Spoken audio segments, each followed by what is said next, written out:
Bonsoir à toutes et à tous, bienvenue dans cette session d'information sur la télévision Labari en ce samedi 28 octobre 2017.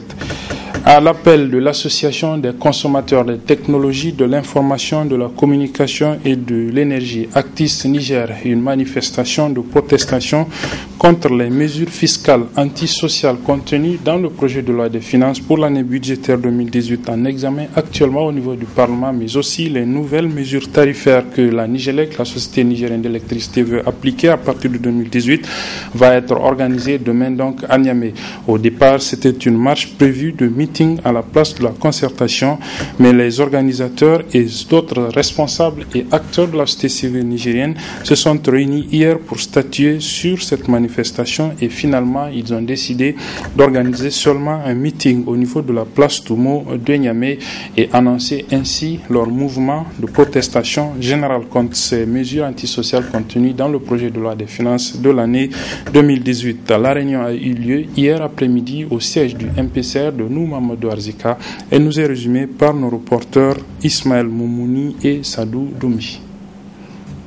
Créer un cadre commun de lutte citoyenne, c'est le motif de cette rencontre entre ces acteurs de la société civile, actifs et engagés dans la quête de défense des droits de la population et de l'intérêt de la nation. Ces acteurs s'insurgent contre certains points inscrits dans la loi de finances et d'ores et déjà, le compte organiser un rassemblement le 29 octobre prochain à la place Toumo. L'activité est programmée par Actis pour le 29 avec la couverture de toutes les organisations que nous sommes qui vont prendre part pour accompagner leur initiative. Le cadre de concertation, nous sommes en train de le constituer. Nous avons estimé qu'on ne peut pas les brimer dans leur initiative et nous ne pouvons pas manquer aussi d'être solidaires de l'initiative d'une structure qui s'engage désormais à travailler avec nous dans le cadre de concertation élargie à toutes les organisations de la société civile citoyenne qui sont véritablement préoccupées par la situation que le peuple va rencontrer avec cette fameuse loi de finances et avec aussi les autres mesures, notamment le changement des tarifs de l'eau et le changement de tarifs d'électricité. Étant entendu que le gouvernement a décidé de fonctionner de cette façon, l'action, elle démarre à partir du 29 et jusqu'à ce que nous soyons dans la position de constater qu'on a une loi acceptable, une loi qui ne soit pas antisociale et une loi qui va tenir compte de la revendication de notre peuple de voir les gouvernants accepter un train de vie modeste. Ces acteurs de la société civile n'ont pas manqué aussi de répondre aux propos tenus à leur encontre par le ministre des Finances. Vous avez bien vu qu'il n'a aucun respect pour tout le monde. Il pense que parce que les ministres, ça lui donne l'occasion et le droit de regarder tout le monde au bout du nez. Nous autres, nous allons utiliser l'occasion pour exclusivement répondre au ministre et le ramener à sa place. Et lui dire que il n'est qu'un ministre des Finances et avant lui, il y a eu des dizaines de ministres et après lui, il y en aura encore. Et qu'il faut qu'il respecte les Nigériens. Nous sommes des citoyens nigériens. Certes, personne ne nous a élus, mais nous sommes des autoproclamés défenseurs des droits de l'homme. Et la liberté d'association, ce n'est pas lui qui nous l'a garantie. Nous, on a lutté pour l'avoir. On l'a conquise. Et lui-même, il a profité de ça. Parce qu'il était derrière nous quand on a lancé la lutte. Ces acteurs de la société civile sont déterminés plus que jamais à contraindre le gouvernement à réviser certains points inscrits dans cette loi de finances qui, selon eux, constituent un handicap pour la population. Le ministre en charge des enseignements primaires, Dr Daouda Mamadou Marté, a présenté ce matin les résultats de l'évaluation de la vague des enseignants qui n'ont pas eu la moyenne lors de la première évaluation des enseignants contractuels créés en mai, organisée il y a quelques mois. C'était ce matin au cours d'un point de presse résumé pour nous par Sadou Doumi et Adamou Soumana. Cette sortie médiatique du ministre en charge de l'enseignement primaire en présence des différents acteurs de la formation initiale et continue vise à entretenir l'opinion publique sur l'issue de la formation des mois dont ont bénéficié les enseignants contractuels du troisième groupe. 8189 enseignants contractuels sur les 8323 qui composent ce troisième groupe ayant donc obtenu de notes comprises entre 5 et 3 ont subi une évaluation le 22 octobre 2017 au cours de laquelle il leur a été demandé ceci. Vous venez de passer avec succès votre évaluation. écrivez une lettre pour informer votre ami sur le déroulement de la formation. Par la suite, deuxième item, c'est l'étude des textes du niveau CM1. C'est un texte de l'ancien ministre de l'Éducation nationale, M. Mohamed Alidou, où on dit de donner les titres de ce texte comme question et d'autres questions qui ont un rapport avec toujours le texte. Par exemple, donner un homonyme du mot maître, donc le maître, pas le maître pour mesurer, mais le maître enseignant. Donner le mot de la même famille de enseignant. C'est des questions de ce genre.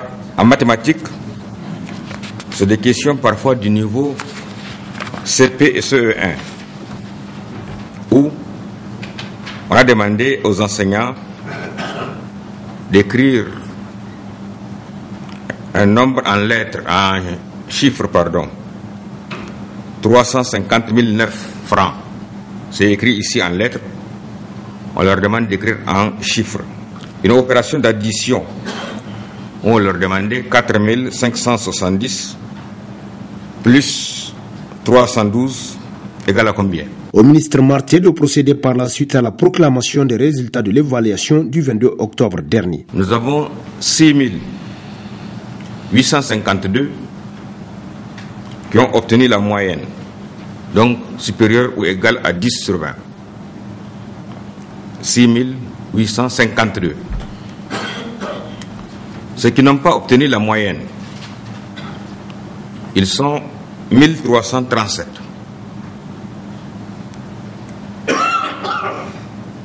Le taux de réussite ici est de 84%. Si on note le taux d'échec, donc 16%. Ainsi, ces résultats témoignent de l'utilité de la formation pour les enseignants, selon le ministre, qui a d'ailleurs promis de poursuivre cette formation en situation de classe et à travers les CAPED.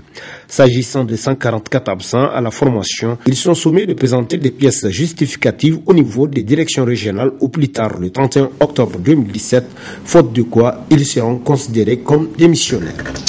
Les travaux de la deuxième session ordinaire au titre de l'année 2017 au niveau du Parlement se poursuivent. C'est la session budgétaire. Ce matin, la plénière a été consacrée à une série de questions d'actualité posées par plusieurs députés aux membres du gouvernement qui étaient présents à l'hémicycle. Résumé avec nos reporters Ibrahim Abdou et Nasser Dantof. En cette séance plénière de la deuxième session ordinaire au titre de l'année 2017, dite session budgétaire de l'Assemblée nationale de ce samedi 28 octobre, 7 ministres sont face aux élus nationaux pour répondre à une dizaine de questions d'actualité. 7 ministres ont été interpellés et diverses questions, notamment par rapport à la campagne agro-silvo-pastorale dans la région de Difa. D'habitude, les éleveurs transhument vers le Nigeria. Avec le phénomène de Boko Haram, cela n'est plus possible. Quelles dispositions faut-il prendre? Les ministres ont été interpellés par rapport à cela, les ministres de l'Agriculture et de l'Élevage. Et par rapport également à des questions de santé, notamment les faux examens qui sont délivrés par certaines structures de santé, dans l'intention tout simplement de diriger ces patients dans des cliniques privées, ici sur la place ou bien à l'étranger, pour ensuite soutirer l'argent. Et ces questions ont porté également sur la sécurisation des espaces publics, sur la situation des déguerpis, la sécurisation aussi des espaces verts ici. Il y a eu des questions également par rapport au salon présidentiel, au parking également, relativement aux députés. Et là également, le ministre du Transport a donné des précisions que les salons officiels et les parkings, il faut être officiel pour y accéder compte tenu des questions également de sécurité.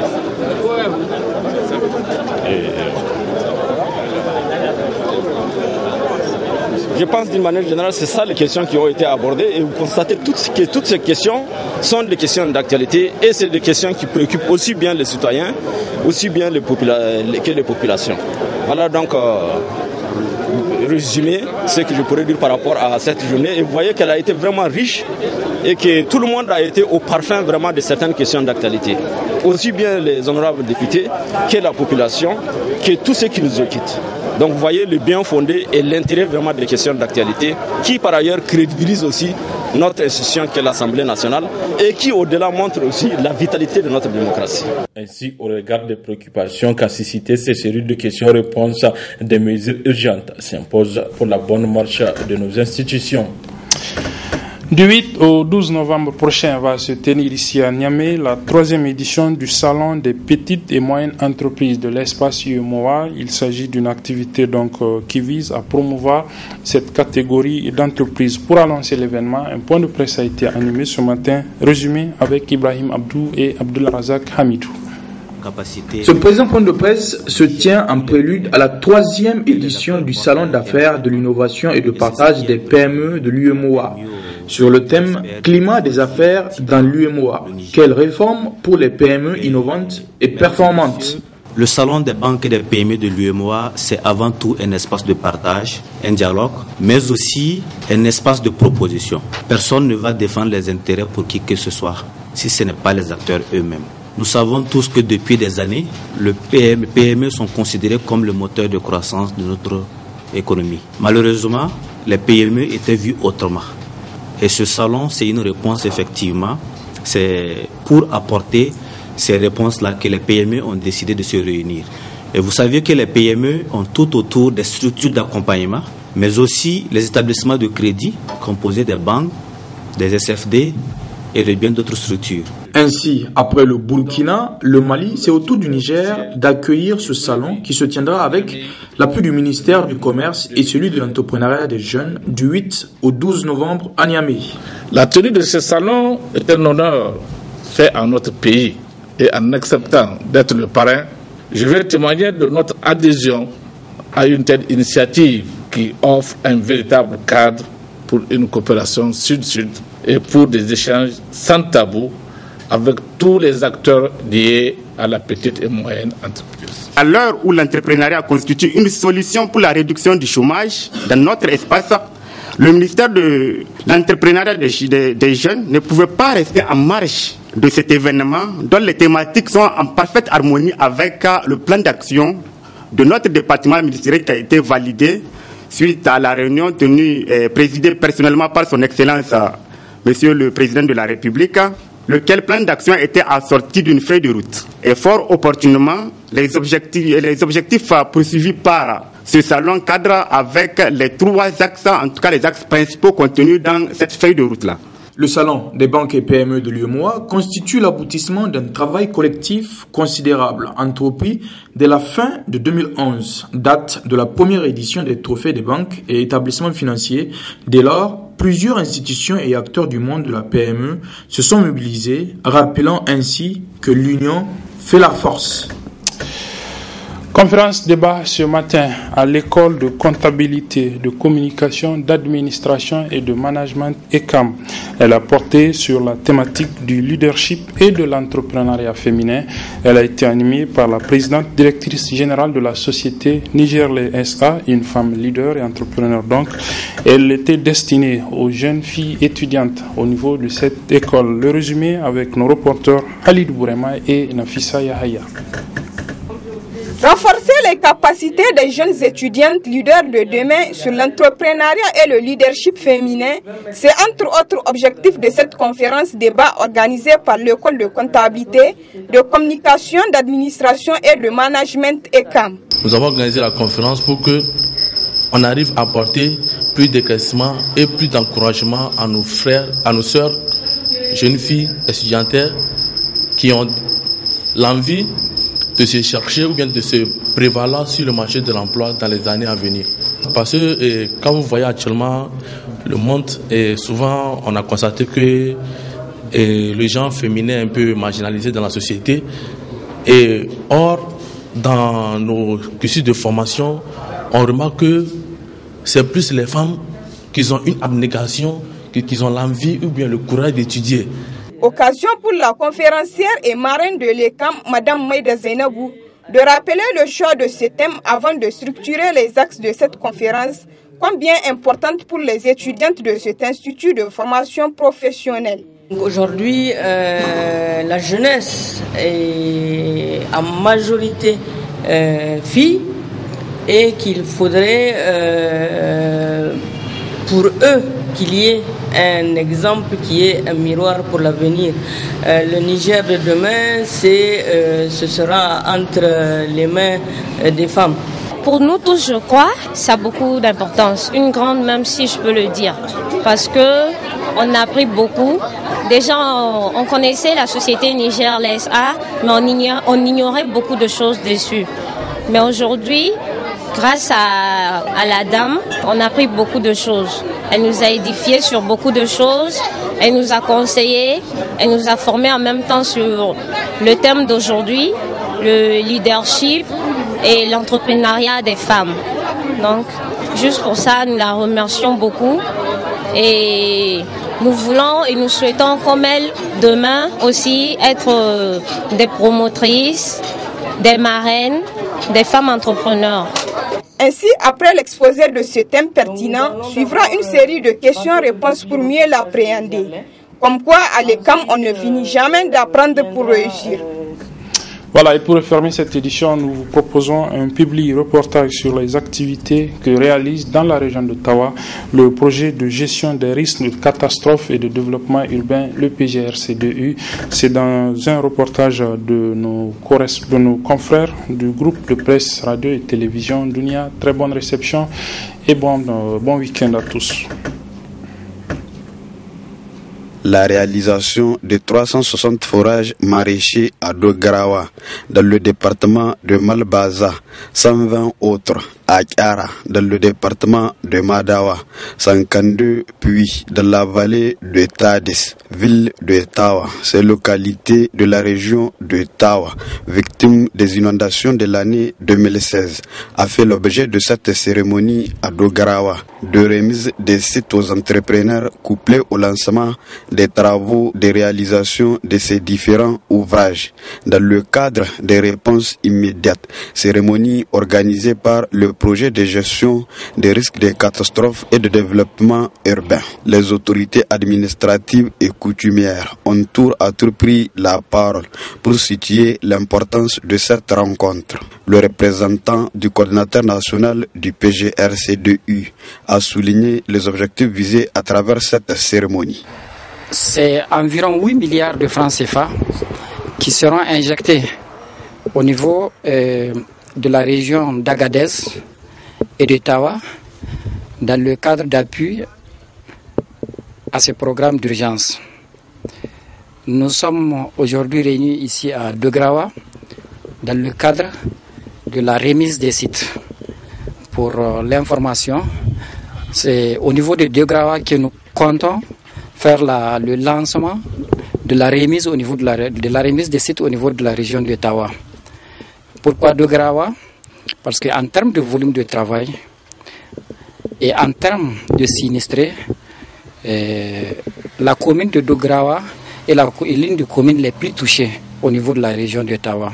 Dans son discours de lancement, le préfet de Malbaza a donné des instructions aux entrepreneurs de faire un travail de qualité bénéfique à toute la population des localités bénéficiaires. J'attire votre attention sur le fait qu'il faut protéger ces infrastructures. Il y a beaucoup de citoyens nigériens qui ont besoin de ça. Nous avons eu la chance de les avoir, donc il faut protéger. C'est fort coûteux. Nous devrons faire en sorte que ces travaux profitent beaucoup plus aux individus qui sont sélectionnés, mais aussi à l'ensemble de la communauté.